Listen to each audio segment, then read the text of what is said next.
오늘 말씀의 제목은 왕인가 백성인가 입니다. 한번 같이 따라해 보겠습니다. 왕인가 백성인가. 왕인가 백성인가. 자, 왕인지 백성인지 한번 살펴보도록 하겠습니다. 내가 왕으로 살아가고 있는지 백성으로 살아가고 있는지 오늘 말씀을 통해서 깨닫고 우리가 나아갈 바를 정하는 시간 되었으면 좋겠습니다. 자, 먼저 에스겔 36장 16절로 17절 말씀을 제가 읽어드릴게요. 자, 눈으로 한번 보세요. 여호와의 말씀이 또 내게 임하여 이르시되 인자야, 이스라엘 족속이 그들의 고국 땅에 거주할 때에 그들의 행위로 그 땅을 더럽혔나니 나 보기에 그 행위가 월경 중에 있는 여인의 부정함과 같았느니라. 자, 하나님께서 이스라엘 족속이 잘못된 길을 걸었고 잘못된 삶을 살았다고 말씀하십니다. 그러면서 한 가지 비유를 말씀하세요. 그들이 잘못된 길을 걸었고 잘못된 삶을 살았는데 그의 길과 그들의 삶이 무엇과 비슷하냐면 월경 중에 있는 여인의 부정함과 비슷한 부정함을 저질렀다, 이렇게 말씀하고 있는 거예요. 그러니까 이게 뭘 의미하냐면 이스라엘의 부정한 행위가 그들만 더럽힌 게 아니고 그들이 머물렀던, 그들이 살았던 가나안 땅도 부정하게 만들었다라는 것을 하나님이 말씀하시는 겁니다. 그러면서 에스겔 36장 18절 보십시오. 본문. 그들이 땅 위에 피를 쏟았으며 그 우상들로 말미암아 자신들을 더럽혔으므로 내가 분노를 그들 위에 쏟아, 이렇게 기록하고 있습니다. 자, 하나님께서 이스라엘이 가나안 땅에 피를 쏟았다고 하시면서 그 이유를, 그들이 왜 피를 쏟았냐? 우상 때문에, 우상을 숭배하는 것 때문에 그들이 피를 쏟았다라고 말합니다. 자, 에스겔 16장 36절에 이런 말씀이 있어요. 에스겔 16장 36절에 주 여호와께서 이같이 말씀하셨느니라. 내가 내 누추한 것을 쏟으며 내 정든 자와 행음함으로 벗은 몸을 드러내며 또 가증한 우상을 위하여 내 자녀의 피를 그 우상에게 드렸은즉. 자, 이스라엘 백성이 하나님이 주신 그 가나안 땅, 그 약속의 땅에서 어떤 죄악을 저질렀는가? 우상을 숭배하면서 그들의 자녀의 피를 그 우상에게 드렸다는 거예요. 다른 말로 하면 인신제사라고 할 수 있겠죠. 여러분, 이스라엘이 이렇게 타락을 했던 겁니다. 끝까지 간 거예요. 자신의 자녀들, 그 피를 우상에게 드릴 정도로 그들은 타락했던 겁니다. 자, 하나님은 피에 생명이 있다고 말합니다. 그리고 피는 언제 사용하는 거냐면 우상을 숭배하고 그 다음에 아무 때나 허투루 그렇게 피를 사용하는 게 아니라 피는 너무나 소중해. 왜? 그 피로 속죄하는 것이기 때문이에요. 피는 생명이고 또 속죄에 사용되는 것입니다. 그만큼 하나님께서 그 피를 소중하게 여기고 다뤄라 말씀하셨어요. 그런데 이스라엘은 그 피를 지금 어디다 갖다 쓴 거예요? 우상 앞에 쏟아버리는, 우상을 위해, 인신제사를 위해 우상 앞에 피를 쏟는 중대한 범죄를 저지르게 됩니다. 그런데 이러한 범죄의 결과, 이러한 우상 앞에 피를 쏟는 이 범죄의 결과는 뭘까요? 이미 여러분, 레위기에서 하나님께서 가나안에 들어가기 전에 이스라엘 백성에게 피에 대해서 너희들이 함부로 대하면 너희들은 이렇게 될 거야 라고 이미 경고하셨거든요. 레위기 18장 24절 25절로 보면 이렇게 기록하고 있어요. 너희는 이 모든 일로 스스로 더럽히지 말라. 그러니까 이 위쪽 절에는 그 부분에 대한 내용이 언급되고 있어요. 피에 대한 부분들. 내가 너희 앞에서 쫓아내는 족속들이 이 모든 일로 말미암아 더러워졌고 그 땅도 더러워졌으므로 내가 그 악으로 말미암아 벌하고 그 땅도 스스로 그 주민을 토하여 내느니라. 여러 가지 죄악들이 있지만 그 중에 가나안 땅에 있었던 그 많은 원주민들이 왜 쫓아냄을 당하고 왜 그들이 그 땅에서 토해냄을 당했느냐? 그들이 우상 앞에 그 피를 가지고 제사했기 때문이에요.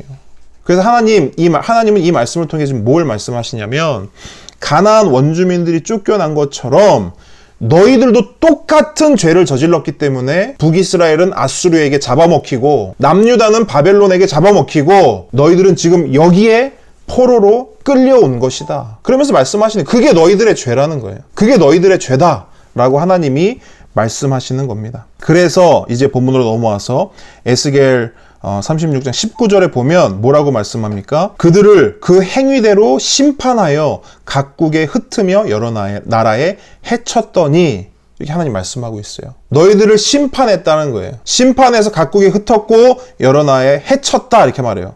자, 여기서 말하는 해쳤다 이 말은요, 원어로 말하면 흩어 뿌리다예요. 흩고 또 뿌렸다라는 거예요. 흩어 뿌렸다라는 말이에요. 근데 여러분, 그들의 죄가 굉장히 심각했죠, 그죠? 그런데 그들의 죄는 자신들이 그 죄를 짓고 그 심판을 받아서 북이스라엘이 망하고 남유다가 망하고 바벨론의 포로로 끌려오고 거기서 끝나는 게 아니에요. 그들의 죄가 초래한 정말 심각한 결과는 20절에 기록되어 있어요. 20절에. 자, 20절을 우리 한 목소리로 한번 읽어보도록 하겠습니다. 시작.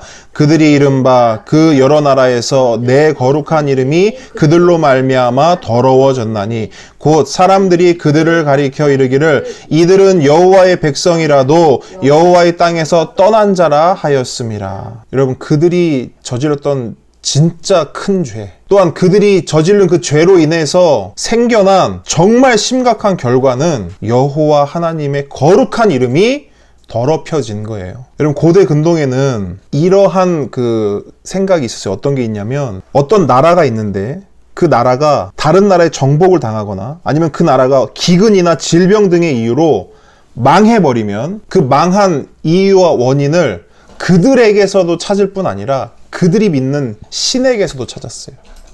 그래서 그들이 망해서 그 땅을 떠나게 되면 주변 국가들은 어떻게 생각했냐면, 야, 저 봐봐라, 저 봐라. 저 이스라엘, 어이구, 저 망했네. 저 근데 이스라엘이 믿는 신이 얼마나 무능하면, 그 여호와라는 신이 얼마나 무능하면 이스라엘이 저렇게 망하게 둔 거야. 쯧쯧쯧. 이렇게 한다라는 거예요. 근데 여러분 생각해 보세요. 거룩한 여호와 하나님의 백성이라고 하는 이스라엘 백성들이 그 가나안 땅에서 어떤 일을 저질렀다 했죠? 이방 국가들이 하는 그 더러운 행위들 있잖아요. 자기 자식을 죽여서 그 죽인 자식의 피로 우상을 숭배하는 그런 일들을 똑같이 행했잖아요. 그러면 이미 이스라엘 백성이 망하기도 전에 주변 국가들은 뭘 생각하겠어요? 야, 저거 봐, 여호와 무슨 거룩하긴 뭘 거룩해? 똑같네. 우리랑 똑같네. 그죠? 저 봐라, 저 하는 짓 봐라. 뭐 여호와 하나님은 거룩한 분이라면서 하는 짓은 우리랑 똑같네. 망했어? 야, 거룩한 여호와, 무슨 뭐 전능한 여호와 하나님이라며 우리가 믿는 신이랑 별로 다를 게 없네. 하나님께서 이 수치와 모멸을 받으신 거예요. 누구 때문에? 이스라엘 백성 때문에. 지금 이스라엘의 어떤 불순종으로 거룩한 여호와의 이름이 더럽혀진 것입니다. 그런데 여러분, 그 불순종의 본질이 무엇이냐면 말씀에 대한 불순종이에요. 하나님의 말씀에 대한 불순종. 말씀을 알기는 하지만, 듣기는 하지만 말씀은 그냥 말씀이고 나는 나고, 말씀은 저기 있고 내 삶은 여기 있고, 말씀을 듣지만 나는 그저 내 마음대로 살아가는 거예요. 내 생각대로 사는 거예요. 내 뜻대로 살아가는 거예요. 그러다 보니까 어떤 결과를 초래하게 돼요. 내 뜻을 이루기 위해서, 내 마음대로 살기 위해서, 내가 내 스스로 내 인생을 더 좋게 만들기 위해서 우상을 턱하니 갖다 놓죠. 그리고 그 우상 앞에 빕니다. 근데 빌다가 안 되면 어떻게 해요? 자식까지 잡아서 내놓는 거예요. 자식까지 잡아서 내놓는 겁니다. 내 욕심을 이루기 위해서 어마어마한 짓을 이스라엘이 행했던 것입니다. 그런데 여러분, 제가 말씀을 준비하면서 이렇게 보니까 이런 이스라엘 백성들의 이러한 행위가 그때만 있었던 게 아닌 거예요. 초대교회 당시에도 있었어요. 초대교회 당시에도 뭐 그 여러 가지 그 배경적인 부분들은 다른 부분이 있겠지만 본질은 같아요. 바울이요, 어떤 무리들을 향해서 말씀을 전하는데 그 무리들은 어떤 무리들이냐? 하나님의 말씀을 듣기는 하지만 하나님의 말씀에 순종하지 않는 자들이에요.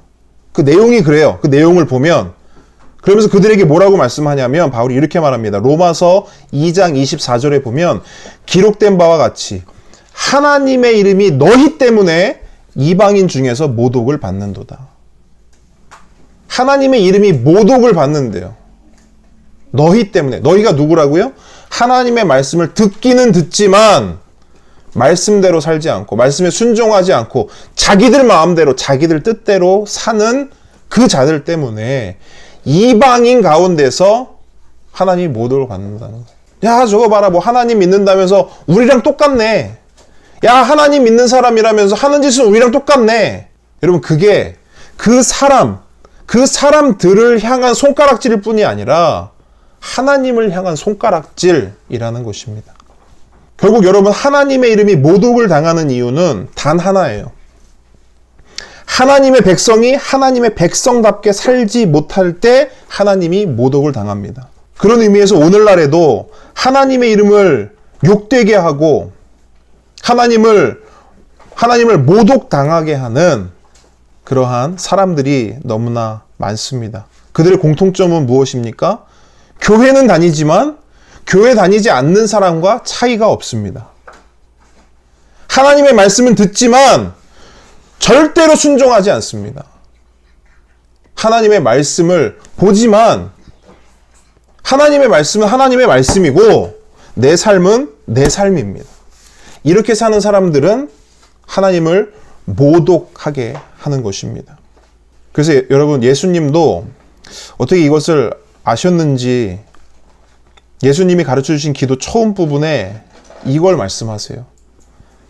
하늘에 계신 우리 아버지여, 뭐죠? 이름이 거룩히 여김을 받으시오며. 여러분, 예수님이 가장 처음 기도했다는 것은 가장 긴급하고 어쩌면 가장 중요하다라는 것을 의미합니다. 그럼 생각해 볼 필요가 있습니다. 저와 여러분은 하늘에 계신 아버지의 이름을 거룩하게 여기고 있을까? 저와 여러분은 과연 하나님의 이름을 거룩하게 해드릴 수 있을까? 라는 질문이 생각이 납니다. 근데 여러분, 우리의 질문에 대한 답이요, 오늘 본문 21절, 23절에 기록되어 있습니다. 한번 21절, 23절 우리 한 목소리로 읽어보도록 하겠습니다. 시작. 그러나 이스라엘 족속이 들어간 그 여러 나라에서 더럽힌 내 거룩한 이름을 내가 아꼈노라. 그러므로 너는 이스라엘 족속에게 이르기를 주 여호와께서 이같이 말씀하시기를 이스라엘 족속아 내가 이렇게 행함은 너희를 위함이 아니요 너희가 들어간 그 여러 나라에서 더럽힌 나의 거룩한 이름을 위함이라. 여러 나라 가운데에서 더럽혀진 이름 곧 너희가 그들 가운데에서 더럽힌 나의 큰 이름을 내가 거룩하게 할지라. 내가 그들의 눈 앞에서 너희로 말미암아 나의 거룩함을 나타내리니 내가 여호와인 줄을 여러 나라 사람이 알리라. 주 여호와의 말씀이니라. 아멘. 여러분, 과연 이스라엘은, 저와 여러분은 여호와 하나님의 이름을 거룩하게 해드릴 수 있을까요? 하나님의 대답은 NO입니다. 그럴 수 없다는 거예요. 우리가 뭘 해도 하나님의 이름을 거룩하게 해드릴 수 없다는 거예요. 그래서 하나님이 말씀하시잖아요. 21절 보세요. 내 거룩한 이름은 누가 아꼈대요? 내가 아꼈노라. 하나님 스스로 그 거룩한 이름을 아끼는 거예요. 그렇다면 이스라엘과 저와 여러분이 한 일은 뭐예요? 딱 하나예요. 거룩한 하나님의 이름을 더럽힌 거예요. 우리가 걸어온 길을 뒤돌아보시면 알 수 있습니다. 우리가 살아온 삶을 보면 느낄 수 있어요. 우리가 얼마나 하나님의 이름에 먹칠을 했는지. 그래서 하나님이 말씀하시는 거, 내 이름은 내가 아꼈다. 너희가 더럽힌 그 이름 내가 아꼈다 말씀하시는 거예요. 그래서 여러분, 제가 아까 전에 잠깐 이 성경책에 있는 부분을 봤는데 그 앞부분에 보면 이렇게 주기도문, 사도신경 이렇게 있지 않습니까? 주기도문 보면 이름이 거룩히 여김을 받으시오며 나라가 임하시오며 이렇게 되어 있는데 거기에 각주가 달렸는데 뭐라고 달렸냐면 이 의미가 뭐냐? 아버지께서 우리를 통하여 당신의 이름을 거룩하게 하소서라는 의미가 함축되어 있다. 이렇게 되어 있어요. 한 번 더요. 아버지께서 우리를 통하여 당신의 이름을 거룩하게 하소서라는 의미가 함축되어 있다. 다시 말씀드리지만 우리는 하나님의 이름을 거룩하게 할 수 없어요. 어떻게 거룩하게 되냐? 하나님이 우리를 통하여 하나님의 이름이 거룩하게 된다는 거예요. 그게 어떤 의미인지 제가 이제 말씀을 통해서 여러분께 설명을 드릴 거예요. 하나님이 우리를 구원하심으로, 구원받을 수 없는 존재인데 하나님의 그 은혜를 입을 수 없는 존재인데 그런 존재인 우리를 구원하시고 우리에게 은혜를 주심으로 그것으로 하나님의 이름이 거룩하게 된다라는 거예요. 아까도 말씀드렸지만 우리가 한 일이 뭐라고 말씀드렸죠? 우리가 한 일은 하나님의 이름에 먹칠한 것뿐이다. 그러면 우리가 또 한 가지 의문이 들어요. 뭐냐면 그럼 이해가 되지 않는 거예요. 자, 하나님의 말에 의하면 이스라엘은 하나님께 필요악인 거예요. 있을 이유가 없고 존재할 필요가 없어요. 쓸어버려야 합당해요. 왜? 하나님의 이름에 먹칠만 하니까. 왜 살려둡니까? 왜 살려두는 거예요? 하나님, 이스라엘 백성을요. 그냥 멸절하면 되잖아요. 근데 지금 이스라엘 백성은 심판 물론 받았지만 여전히 하나님이 뭐라 하시냐면 내 백성이라고 말하고 있잖아요. 그 구원하시겠다 말씀하시잖아요. 왜 그렇게 하시냐는 거예요. 왜? 하나님은 도대체 이스라엘 백성을 왜 버리지 않으실까?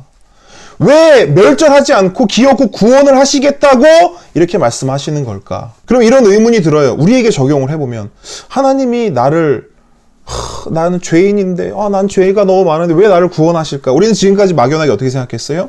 하나님은 사랑이시니까, 하나님은 우리를 사랑하시니까 나를 구원하시고 나를 버리지 않으시고 나를 아껴주시고 나를 위로해 주시고 나를 회복시켜 주시고 그렇게 나를 안아주시는 거야. 근데 여러분, 이 부분을 단순히 사랑과 연민으로만 풀어내려고 하면요, 하나님의 심판을 이해할 수가 없는 거예요. 이스라엘 향한 심판, 그걸 뭘로 설명하냐는 거예요. 아니, 사랑의 하나님이라면서, 이스라엘 백성 사랑하신다면서 도대체 왜 하나님은 이스라엘 백성을 심판하시는 거지? 왜 이스라엘 백성을 시험하시는 거지? 왜 이스라엘 백성에게 고난을 주시는 거지? 나를 사랑하신다면서 왜 하나님은 나를 시험하고 왜 고난을 주시는 거야? 이게 해결이 안 되는 거예요. 그래서 하나님이 분명하게 말씀하십니다. 내가 너희를 구원하여 너희로 말미암아 나의 거룩함을 나타내고 내 이름을 거룩하게 하고 내가 여호와인 줄을 사람들이 알게 하려고 그렇게 하는 것이다 라고 하나님이 말씀하세요. 무슨 말입니까? 하나님께서 이스라엘을 자신의 백성을 삼으신 것은 하나님의 이름을 건 결정이라는 거예요. 하나님의 이름을 걸었다는 것은 뭐예요? 하나님의 성품인 신실함과 성실함으로 그것을 보증한다는 것입니다. 그러므로 신실한 하나님의 사랑으로 하나님은 선택하신 이스라엘 백성을 끝까지 사랑하신다는 거예요. 성실한 언약의 하나님께서 이스라엘 백성을 하나님 나라 백성 삼겠다는 그 약속을 반드시 성취하신다는 겁니다. 왜? 사랑받을 수 없는 그런 존재를, 구원받을 수 없는 그런 존재를 하나님이 사랑하심으로, 구원하심으로 하나님의 이름을 거룩하게 한다라는 거예요. 내 거룩한 이름을 걸고 너희를 사랑한다. 내 거룩한 이름을 걸고 너희를 구원하겠다. 이것이 하나님의 메시지인 거예요.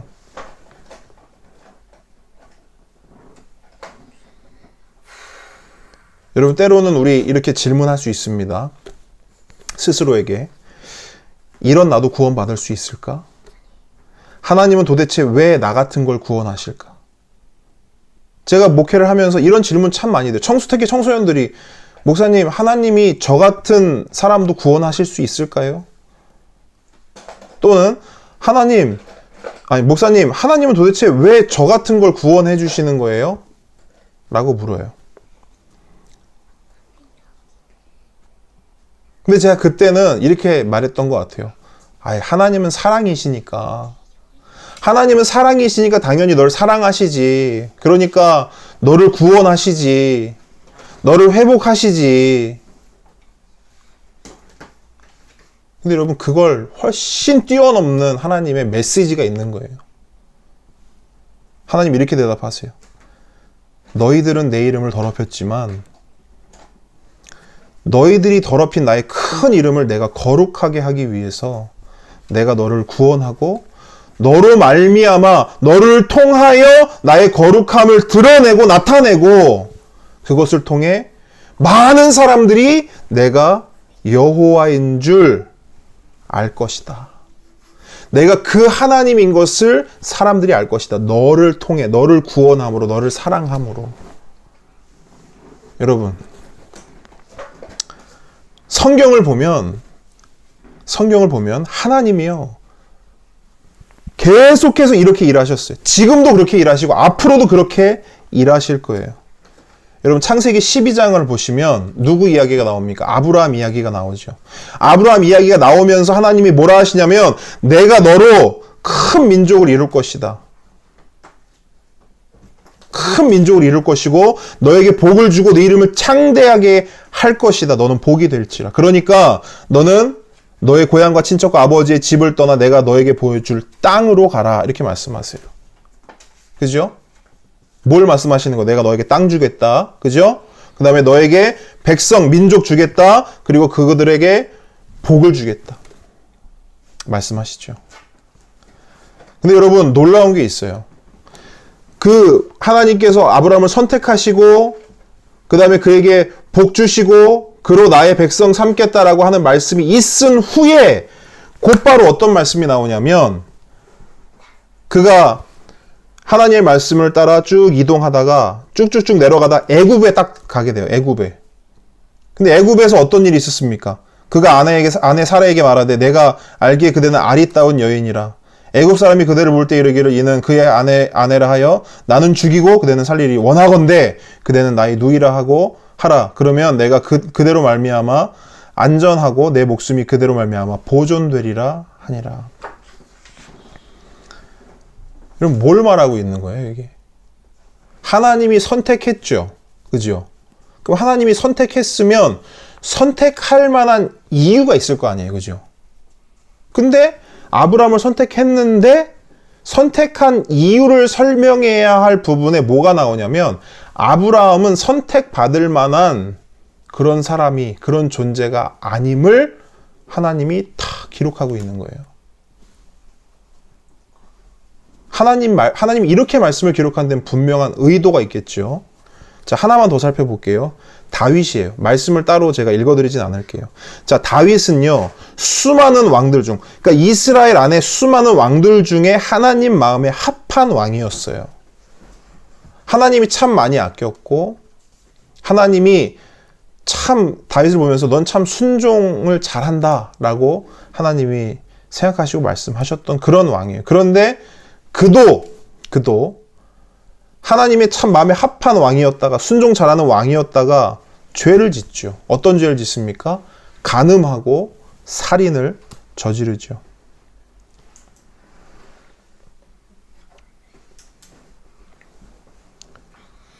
왜 하나님은 굳이 이 이야기들을 기록하셨을까요? 왜 이 이야기들을 기록해서 우리에게 보여주실까요? 아브라함의 멋진 모습, 다윗의 멋진 모습, 또는 다른 신앙의 선진들의 멋진 모습만 기록하면 참 좋았을 때 성경에는 우리가 이해할 수 없는 이야기들이 있지 않습니까? 그 세상 사람들은 뭐라 그래요? 야, 아브라함 봐라. 와이프 팔아먹고 지 살려고. 야, 다윗 봐라. 지 신하 죽이고 지 신하 와이프 간음하고. 야, 하나님 믿는 사람 하나님 믿는다는 사람들이 왜 저러는 거야? 신앙 있다고 하는 사람이, 믿음 있다고 하는 사람들이 도대체 왜 저러는 거야? 세상 사람들이 이렇게 이야기하죠. 그러니까 하나님은 왜 굳이 그렇게 기록하셨냐는 거예요. 왜? 하나님은 의도적으로 아브라함과 다윗의 허물을 공개합니다. 그래서 뭘 말하냐? 아브라함은 다윗은 구원받을 만한 존재도 아니고 내 선택을 받기에 합당한 자도 아니고 그들은 의인도 아니며 믿음의 조상도 아니었고 순종의 왕도 아니었다. 그런 타이틀이 어울리지 않는 존재다. 그러나 내가 그런 존재를 선택해서 내가 그를 기어코 구원하고 그를 믿음의 조상으로 삼고 순종의 왕으로 내가 세웠다 말씀하시는 거예요. 그것을 통해서 뭘 보여주시는 거예요? 그들을 구원하고 그들을 세움으로 자신의 이름을, 하나님의 이름을 거룩하게 하시는 거예요. 그 사람들로 알게 하는 거예요. 와, 하나님이 아브라함을, 하나님이 다윗을 선택하시고 구원하시고 저렇게 세우셨구나.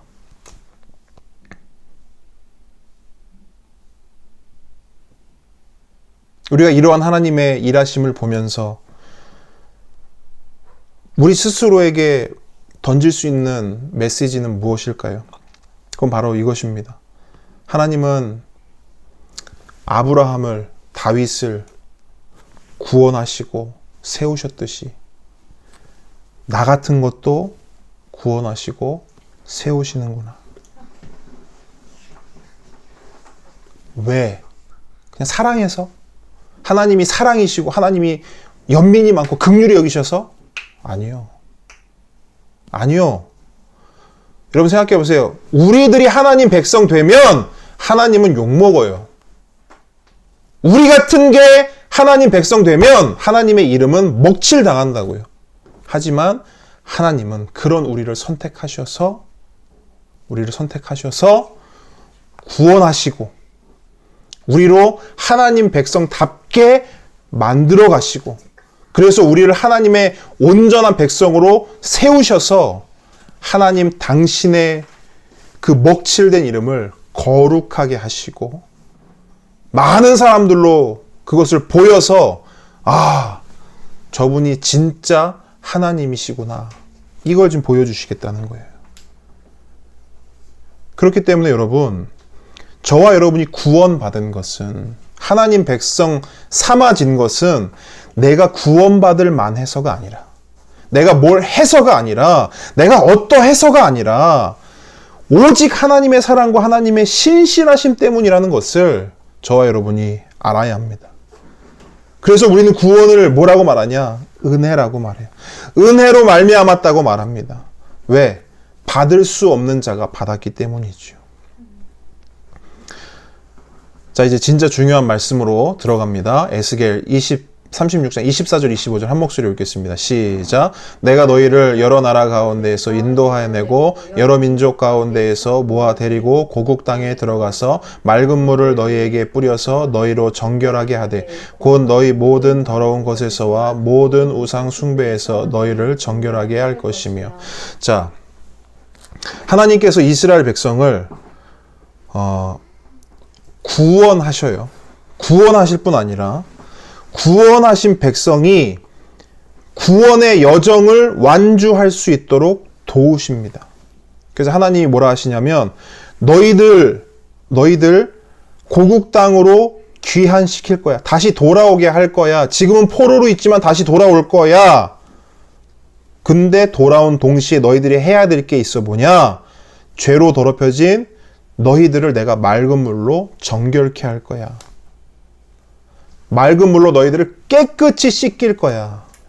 이전에 있었던 모든 죄된 모습들, 그 가나안과 이방 민족에 뒤섞여가지고 그들에게 배웠던 더러운 모든 것들 내가 맑은 물로 정결케 할 거야.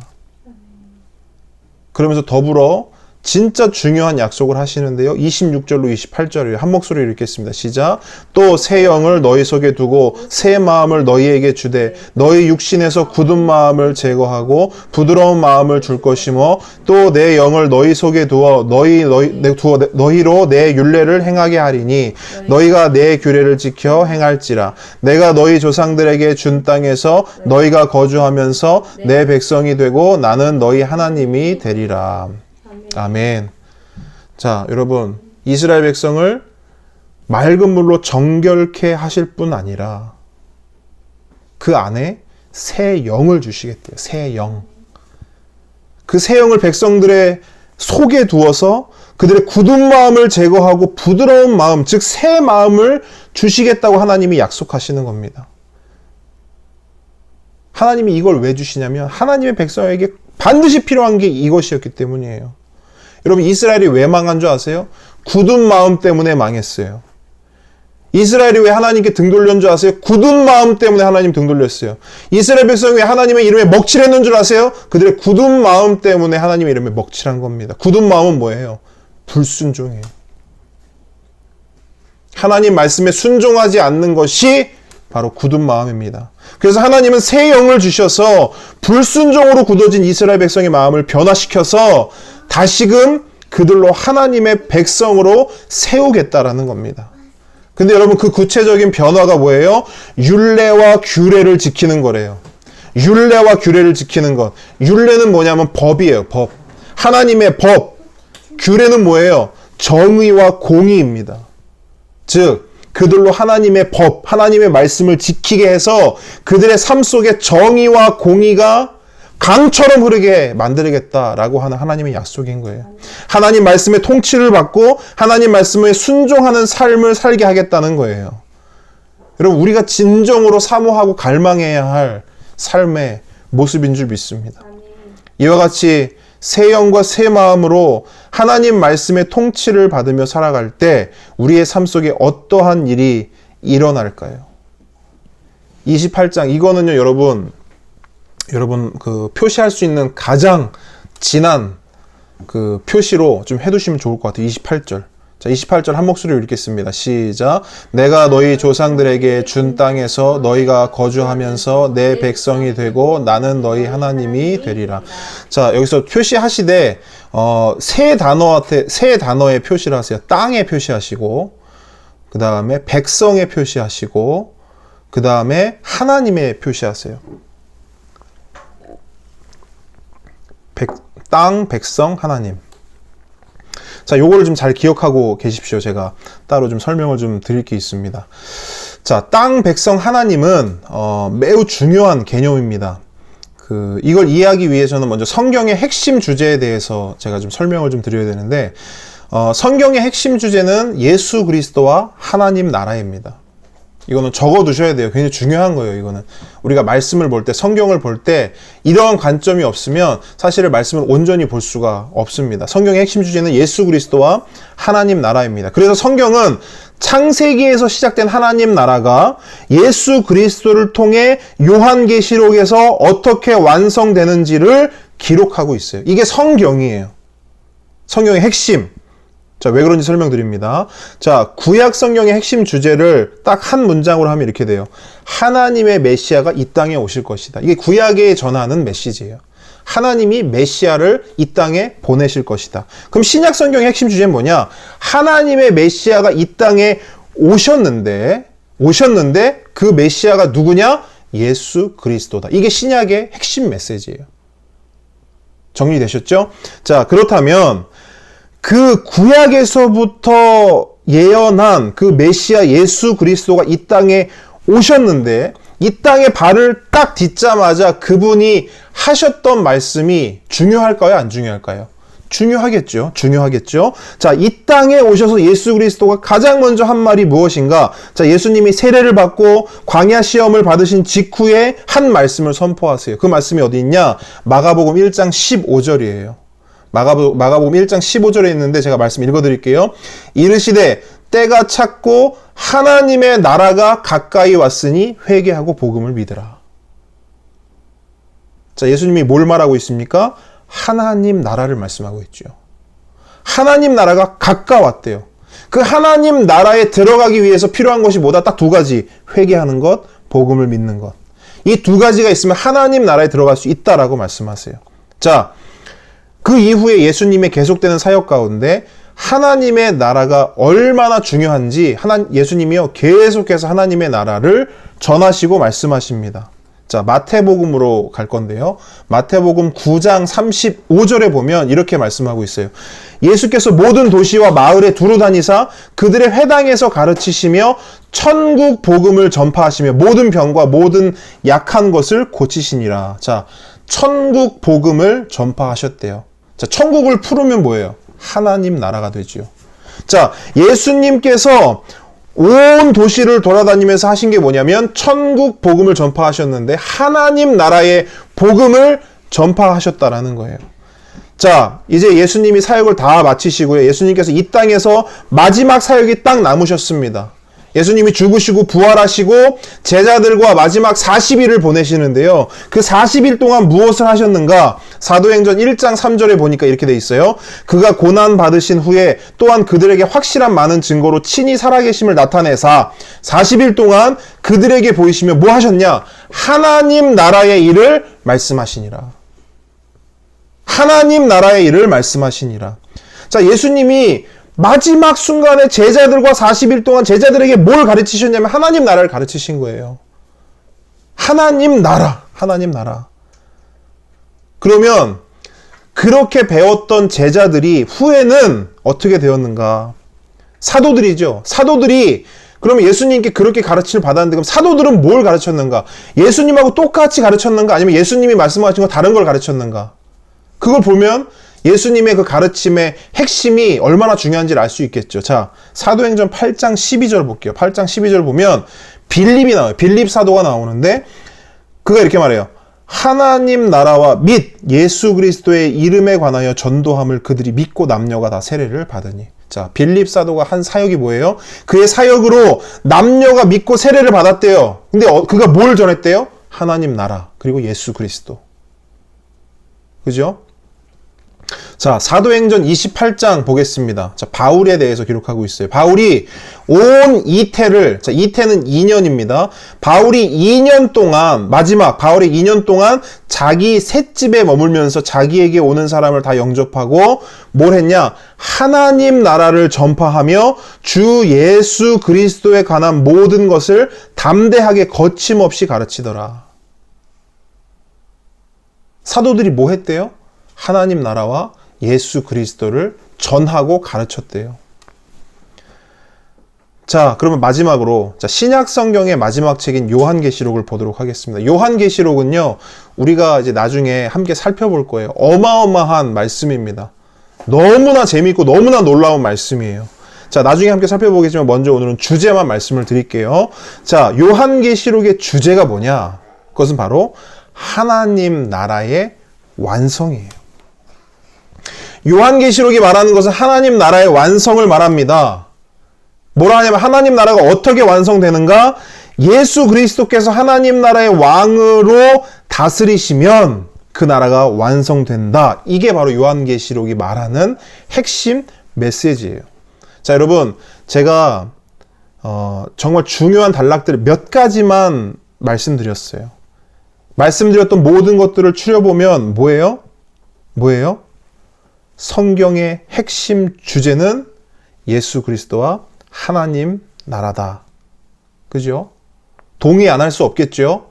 자, 성경의 핵심 메시지는 하나님 나라 예수 그리스도. 예수 그리스도 하나님 나라입니다. 자, 그럼 다시 본문으로 다 돌아오겠습니다. 28절 본문으로 돌아올게요. 자, 28절. 자, 제가 아까 세 가지 단어를 기억하라고 말씀드렸어요. 뭐죠? 땅, 백성, 하나님입니다. 다시 한번. 땅, 백성, 하나님. 자, 우리 민우랑 은서도 한번 따라해 보겠어요. 시작. 땅, 백성, 하나님. 이거 너무너무 중요해요. 자, 이 세 단어가 어떤 의미를 가지고 있을까요? 여러분 학교 다니실 때 그 국가의 3요소 배운 적 있습니까? 국가의 3요소. 한번 대답해 보세요. 배운 적 있는 분들 스스로 한번 대답해 보시기 바랍니다. 자, 그렇죠. 전도사님 한번 말씀해 보세요. 국민, 영토, 주권. 그렇죠. 국민, 영토, 주권. 자, 순서를 좀 조정해서 영토, 국민, 주권. 자, 이 말씀을 왜 드리냐면 여러분 국가의 3요소가 영토, 국민, 주권이듯이 하나님 나라의 3요소도 똑같습니다. 명칭이 조금 다를 뿐이죠. 자, 명칭을 이렇게 성경에서 말합니다. 영토는 뭐예요? 영토는 뭐예요? 성경에서 땅. 자, 국민은 백성, 주권은 하나님. 이렇게 되는 거예요. 자, 정리합니다. 하나님 나라의 3요소는 뭐냐? 땅이요, 백성이요, 하나님이다. 이거 기억하셔야 돼요. 땅, 백성, 하나님. 그래서 하나님 나라는 이렇게 정의할 수 있습니다. 하나님이 선택한 백성이 하나님이 주신 땅에서 왕이신 하나님의 주권과 통치, 즉 하나님의 말씀에 순종하여 또 하나님의 말씀의 그 다스림을 받으며 살아가는 나라가 뭐다? 하나님 나라다. 바로 이러한 나라가 하나님이 계획하시고 꿈꾸시고 하나님이 완성하실 하나님의 나라입니다. 그렇다면 여러분 한 가지 제가 질문을 해보겠습니다. 3요소 중에 가장 중요한 것이 뭘까요? 3요소 중에. 3요소 중에. 국가 3요소 중에 자, 국민, 영토, 주권 이 세 가지 중에 가장 중요한 것이 뭘까요? 주권입니다. 주권. 왜 그러냐? 대한민국이 일제 치하 당시에 일제 지배를 받고 있을 때 당시 대한민국에는 국민도 있었고요. 영토도 있었습니다. 하지만 우리는 그때를 뭐라고 말하냐면 나라를 빼앗겼다. 나라를 빼앗긴 시절이었다. 이렇게 말해요. 자, 국민도 있고 영토도 있는데 나라를 왜 빼앗겼다고 말할까요? 주권을 빼앗겼기 때문이지요. 여러분, 땅이 있고 예? 영토가 있고 국민이 있어도 주권이 없으면 그건 나라 빼앗긴 겁니다. 나라 빼앗긴 거예요. 그러므로 땅이 있어도 백성이 있어도 주권이 바로 서 있지 않으면 그 나라는 온전한 나라가 될 수 없습니다. 마찬가지로 하나님 나라도 마찬가지예요. 가장 중요한 것은 하나님의 주권입니다.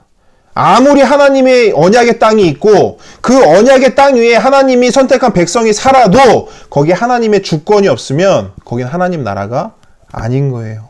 하나님 나라가 온전히 세워지지 못하는 겁니다. 하나님 나라가 바로 서려면 하나님께 선택하신 백성이 하나님 주신 땅에서 왕이신 하나님의 말씀에 순종하며 살아가야 합니다. 만약 그렇지 않고 하나님께서 선택한 백성이 하나님 주신 땅에서 왕이신 하나님 말씀을 우습게 알고 사랑하지도 않고 들어도 행하지 않고 순종하지 않으면 하나님 나라는 온전한 나라가 될 수 없는 거예요. 그렇게 되면 그 나라는 어떻게 됩니까? 끝장나는 거예요. 믿음이고 신앙이고 망해버리는 겁니다. 하나님 백성이 아니라 내가 왕되어 왕노릇하며 살아가는 하나님 이름 먹칠하는 하나님의 이름을 더럽히는 그러한 존재가 되는 것이죠. 그런 존재들이 경험하게 되는 것은 뭐예요? 레위기 18장 24절 25절 아까 읽었던 말씀이죠. 너희는 이 모든 일로 스스로 더럽히지 말라. 내가 너희 앞에서 쫓아내는 족속들이 이 모든 일로 말미암아 더러워졌고 그 땅도 더러워졌으므로 내가 그 악으로 말미암아 벌하고 그 땅도 스스로 그 주민을 토하여 내느니라. 토하여 낸다 말씀하세요. 토하여 낸다.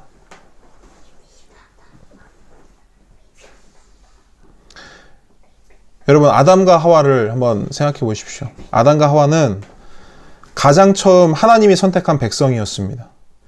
그들은 하나님 주신 땅 에덴 동산에서 하나님 말씀에 순종 잘하고 그로 인해 하나님과 함께 동행하며 잘 살고 있었습니다. 그것은 온전한 하나님의 나라였죠. 그런데 그들이 하나님의 선악과를 먹지 말라 하는 그 말씀에 그 명령에 불순종했습니다. 그러면서 그들이 뭘 주장하냐면 하나님이 왕이 아니라 나도 왕이 될 수 있는 거 아닙니까?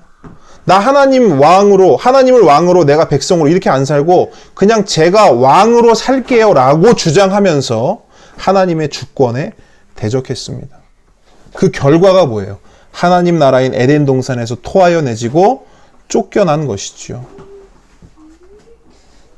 그 이후에 하나님은 아브라함과 이삭과 야곱, 요셉의 혈통을 따라 이스라엘 백성을 자신의 백성으로 선택하십니다. 그리고 그들에게 약속의 땅 가나안도 허락하시죠. 그죠? 하나님의 백성이 있고 하나님의 약속하신 땅이 있습니다. 백성이 하나님의 땅에 살아가요. 이제 뭐만 있으면 돼요? 하나님의 주권과 통치만 있으면 돼요. 이 나라에 하나님이 왕 되시면 돼요. 이제 이 백성들이 하나님의 말씀을 사랑하고 하나님의 말씀에 순종하기만 되면 이 나라는 완벽한 하나님의 나라가 되는 것입니다. 그런데 이스라엘 백성이 어떻게 했습니까? 하나님의 선택받은 백성이 하나님 주신 땅에서 뭐 합니까? 하나님의 말씀을 사랑하지도 않고 하나님 말씀 우습게 알고 하나님 말씀 들었지만 행하지도 않고 순종하지도 않고 자기들이 왕이라고 주장하면서 그 이방인들이 행하는 그 우상 숭배 앞에 완전히 엎드려져서 자기 자식 새끼까지 그들에게 내어주는 그러한 더럽고 비참한 존재가 되어버렸습니다. 그래서 이스라엘 백성이 토하여 내진 거예요. 그 땅에서. 그래서 이스라엘 백성이 하나님께 심판을 받은 것입니다. 그리고 그들의 그러한 마음을 오늘 본문은 뭐라 하냐면 굳은 마음이라 하는 거예요. 그 마음을 내가 왕이라 생각하고 내 인생 내 것이라 생각하고 내가 내 인생에서 왕 노릇하며 살아가는 그 마음을 오늘 본문은 굳은 마음이라고 하는 겁니다. 왕 되신 하나님을 끌어내리고 왕 되신 하나님을 밀어내고 그 자리에 자기가 앉으려고 하는 그 굳은 마음. 그래서 하나님께서 그들에게 그런 그 굳은 마음을 제하기 위해서 새 영을 주신다는 거예요. 그래서 그 굳은 마음을 제거하고 부드러운 마음을 주시고 새 마음을 주시겠다고 말씀하시는 겁니다. 그럼 생각해 보십시오. 그 새 영이 자리 잡은 그 새 마음은 무엇일까요? 그 마음. 나는 다시 백성의 자리로 내려오고 하나님께서 다시 왕의 자리로 올라가는 것. 그게 새 마음이죠. 그게 새 마음인 거예요. 그러면 그 새 마음을 가지면 어떻게 되는가? 자연스럽게 왕이신 하나님 말씀에 순종하게 돼요. 왜? 나는 하나님 나라의 백성이기 때문에. 하나님 주신 이 땅에서 하나님을 왕으로 모시고 하나님 말씀에 순종하며 살아가게 되는 것이죠. 그러면 율례와 규례를 따르게 돼요. 하나님의 법에 따라 살게 되고 내 삶 속에 하나님께서 허락하신 정의와 공의가 강처럼 흐르는 그 삶을 살아가게 되는 겁니다. 하나님 말씀의 통치를 받으며 살아가는 거예요. 여러분, 월요일 큐티를 기억하실지 모르겠지만 월요일날 제가 어떤 말씀을 드렸냐면 하나님은 옛날 거 기억하시지 않고 나의 지금, 오늘을 지켜본다고 말씀드렸습니다. 하나님은 우리가 옛날에 하나님 잘 믿었던 거, 우리의 옛날 신앙의 황금기 이런 거 관심 없으세요. 아니면 내가 지금은 좀 비록 이렇지만 내가 앞으로 말씀도 좀 더 알게 되고 뭐 좀 더 하게 되고 내가 뭐 훈련도 좀 더 받게 되면 내가 앞으로는 더 멋진 신앙인이 더 멋진 그리스도인이 될 거야. 하나님 그거 관심 없으시다고요. 하나님은 뭐에 관심 있냐? 나의 지금, 나의 오늘의 이 모습에 하나님은 관심이 있는데 지금 이 순간에도 정신 차리지 못하고 하나님의 말씀이 선포됨에도 장난치고 떠들고 하는 우리의 이 자녀들의 모습을 보면 왜 이렇게 우리의 모습이 보이는지 모르겠습니다. 그런데 하나님은 바로 지금 우리의 모습을 보고 계시는데 우리에게 원하시는 바가 뭐냐? 바로 오늘을, 나의 지금 이 순간을 하나님의 백성으로 하나님을 왕 삼고 하나님의 나라에서 살아가는 우리의 모습을 하나님은 너무나 원하십니다. 여러분, 우리의 삶 속에서 우리 스스로 왕 노릇하느라 얼마나 진땀을 빼고 있는지 모릅니다. 저도 그렇고요. 여러분도 그렇고요. 여러분 삶을 한번 돌아봅시다. 진짜로 한번 돌아봅시다. 내 삶의 왕 노릇하여서 내가 내 삶의 왕이라고 주장하면서 얼마나 힘겹게 우리의 삶을 살아가고 있습니까? 근데 하나님은 우리에게 뭘 원하십니까? 그 왕 노릇 내려놔라. 너는 내가 선택한 백성이다. 내가 왕이다. 왕 노릇하려고 하지 말고 내 말씀에 순종하며 나와 동행하며 그렇게 살자. 그러면 네가 알 수 있는 게 있다. 뭐냐? 그렇게 살면 내가 너의 하나님임을, 내가 너의 왕임을 네가 알게 될 것이다. 여러분, 이것이 우리 삶의 목적인 줄 믿습니다. 이게 예수 믿는 거고 이게 신앙생활 하는 거예요. 다른 게 예수 믿는 거고 신앙생활 하는 게 아니에요. 하나님의 백성으로 살아가는 게 예수 믿는 거예요. 예수가 나의 왕 되십니다 고백하며 살아가는 게 신앙생활 하는 거라고요. 뭘로 신앙생활 하실 거예요? 뭘로 예수를 믿으실 겁니까? 내가 왕 노릇하는 거 예수 믿는 거 아닙니다. 내 삶의 주인 나다? 그건 신앙생활이 아니에요. 우상숭배죠. 분명하게 말씀드립니다. 그거는 우상숭배입니다. 내가 왕이 되는 것.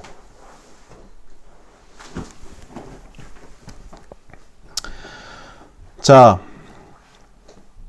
하나님의 선택받은 백성으로 하나님 말씀에 순종하며 살아갈 때 하나님께서 어떠한 축복을 주시는지 에스겔 36장 29절 30절에 기록하고 있습니다. 제가 읽어드리겠습니다. 내가 너희를 모든 더러운 데에서 구원하고 곡식이 풍성하게 하여 기근이 너희에게 닥치지 아니하게 할 것이며 또 나무의 열매와 밭의 소산을 풍성하게 하여 너희가 다시는 기근의 욕을 여러 나라에게 당하지 아니하게 하리니. 자, 이 말씀은요, 하나님 나라의 백성이 땅에서 누리게 될 축복을 말하고 있습니다. 근데 여러분 반드시 기억해야 될 게 있어요. 뭐냐면 여기서 말씀하시는 축복은 하나님 나라의 백성을 위한 것입니다. 무슨 말이냐면 내가 왕노릇하는 내 나라에 살면서 하나님 말씀하신 이 축복을 받는 것을 기대한다? 그건 어불성설이라는 거예요. 하나님 나라의 백성으로 살 때만 받을 수 있는 축복을 하나님이 기록하신 겁니다. 자, 에스겔 36장 31절 32절 보겠습니다. 그때에 너희가 너희 악한 길과 너희 좋지 못한 행위를 기억하고 너희 모든 죄악과 가증한 일로 말미암아 스스로 밉게 보리라. 주 여호와의 말씀이니라. 내가 이렇게 행함은 너희를 위함이 아닌 줄을 너희가 알리라. 이스라엘 족속아 너희 행위로 말미암아 부끄러워하고 한탄할지어다. 자, 하나님이 주시는 새 영과 새 마음을 받게 되면 일어나는 일을 지금 말씀하고 있는 거예요. 여러분, 먼저 방금 읽었던 이 말씀의 그러한 일들이 저와 여러분에게 있기를 정말 주님의 이름으로 축복합니다. 자, 새 영과 새 마음이 임하면 우리에게 어떠한 일이 일어나는가? 첫 번째, 내 죄가 보입니다. 내 죄가 얼마나 큰 죄인지 보이게 돼요. 왕이신 하나님을 몰아내고 왕노릇 하려고 했던 그 죄가 보인다는 거예요. 그러면서 자연스럽게 이런 생각이 들어요. 본문에서는 이렇게 말합니다. 스스로 미워질 것이다 이렇게 말해요.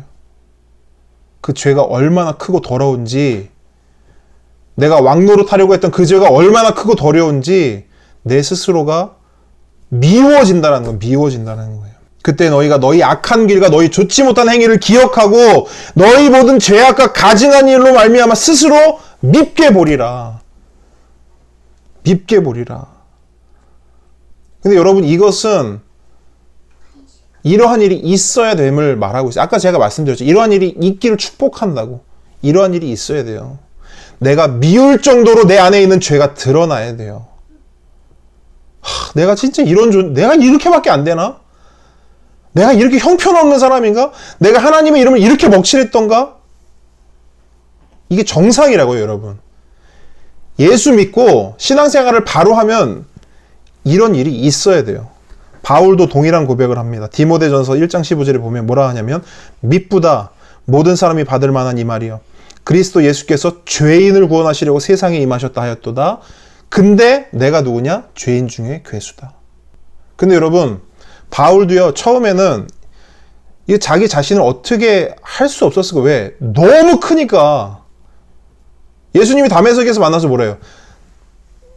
누구십니까? 물으니까 뭐래요? 네가 죽이려 한 예수다. 여러분, 바울의 죄가 뭐예요? 예수를 죽인 죄예요. 예수 믿는 자들을 죽인 죄라고요. 바울이 그 새 영이 들어와서 그 굳은 마음을 제거되었을 때 그 마음이 어땠겠냐고요. 스스로를 정말 죽이고 싶을 정도로 밉지 않았겠어요?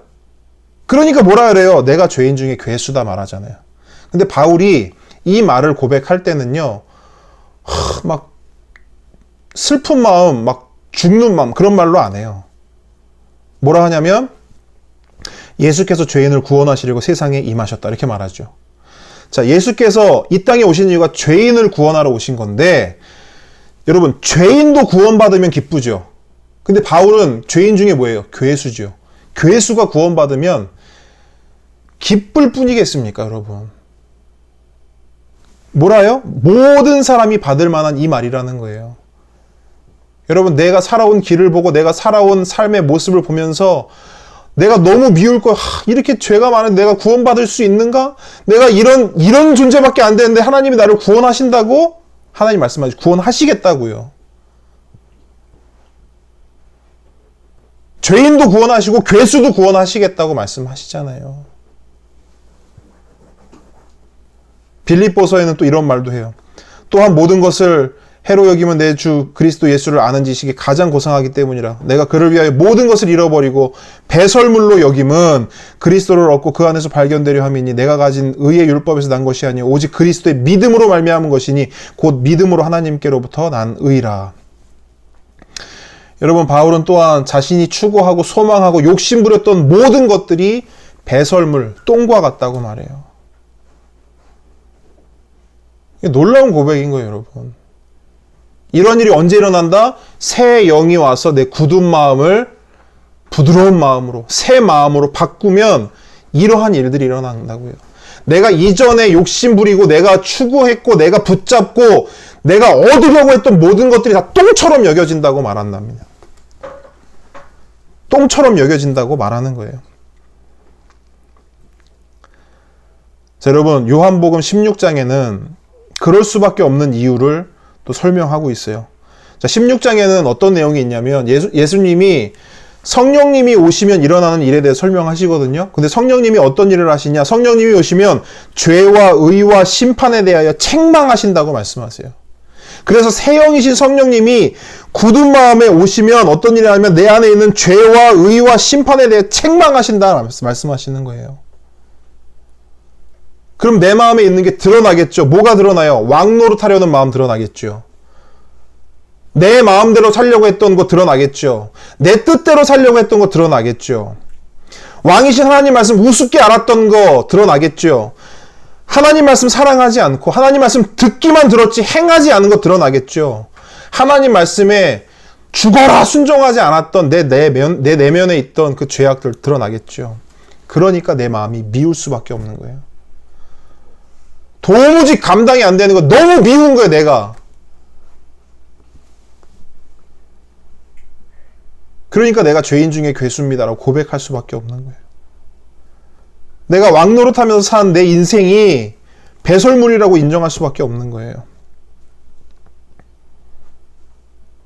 그런데 여러분, 동시에 나를 미워하는 그 마음과 동시에 어떤 마음이 내 안에 들어옵니까? 그러한 나를 누가? 예수 그리스도가 구원하셨다라는 거예요.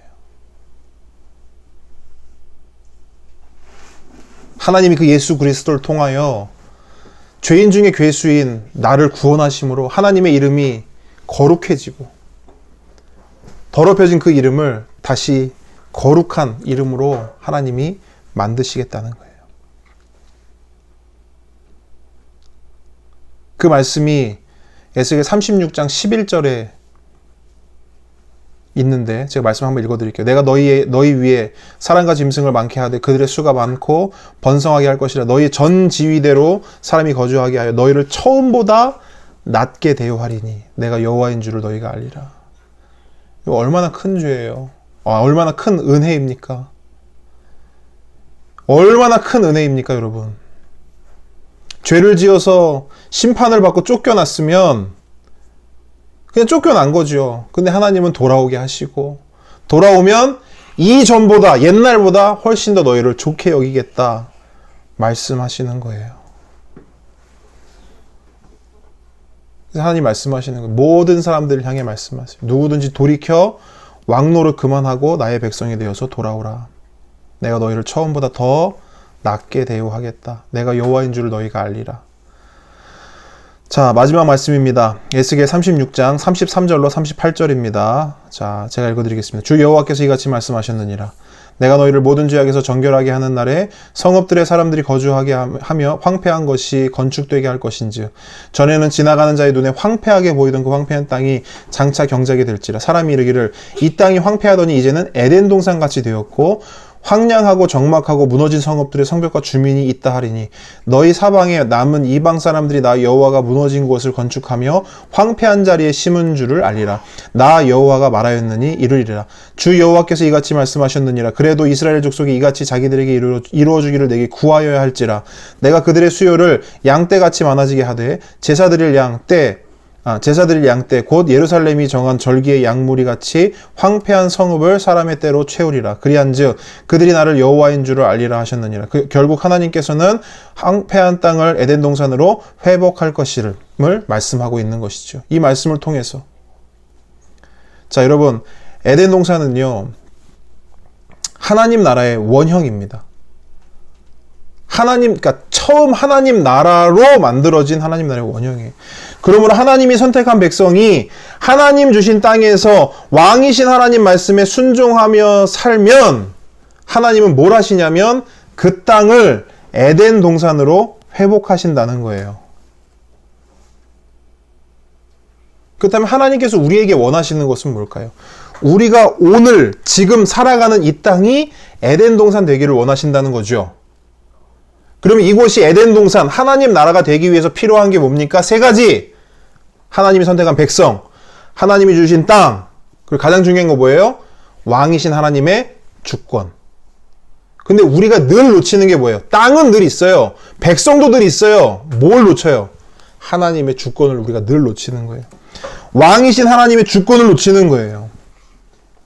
하나님은 그걸 회복하라고 말씀하시는 겁니다.